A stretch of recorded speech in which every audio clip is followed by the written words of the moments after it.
நம்ம நாகப்பட்டினம் ஏரியாவுக்கு வருவோம்.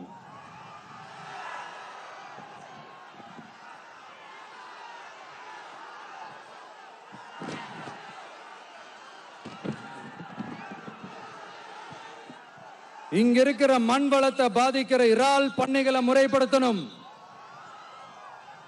அப்பதான் மீனவர்களோட வாழ்வாதாரமும் விவசாயிகளோட வாழ்க்கையும் பாதிக்காம இருக்கும். கடலோர கிராமங்களில் மீன் அரிப்புல இருந்து பாதுகாக்கிற அலையாத்தி காடுகளை அழிக்கிறத பத்தி தடுத்து நிறுத்தி அதுக்கு ஒரு வழி பண்ண வேண்டிய அரசாங்கத்துக்கு இதை விட ஒரு முக்கியமான ஒரு வேலை ஒண்ணு இருக்கு. அது என்ன தெரியுமா? சொந்த குடும்பத்தோட வளர்ச்சியும் சொந்த குடும்பத்தோட சுயநலமும் தான் அந்த முக்கியமான வேலை.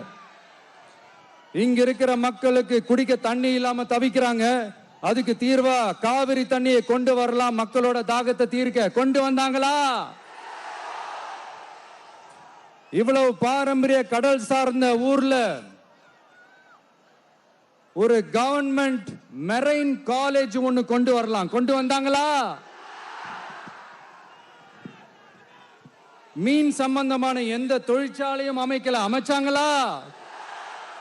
அட்லீஸ்ட் நிறைய பேருக்கு வேலை வாய்ப்பு கிடைக்கிற மாதிரி தொழில் வளர்த்தியாவது பெருக்கலாம். அதையாவது செஞ்சாங்களா? ஆனா ஒவ்வொரு டைமும் வெளிநாட்டுக்கு டூர் போயிட்டு வர்றப்பெல்லாம் அத்தனை கோடி முதலீடு இத்தனை கோடி முதலீடுன்னு சிஎம் அவர்கள் சிரிச்சுக்கிட்டே சொல்லுவாரு. சிஎம் சார், மனசை தொட்டு சொல்லுங்க, வெளிநாட்டு முதலீடா இல்ல வெளிநாட்டுல முதலீடா? ஒட்டுமொத்த தமிழ்நாட்டுக்கும் முதலீடா இல்ல உங்க குடும்பத்தோட முதலீடு வெளிநாட்டுக்கு போகுதா?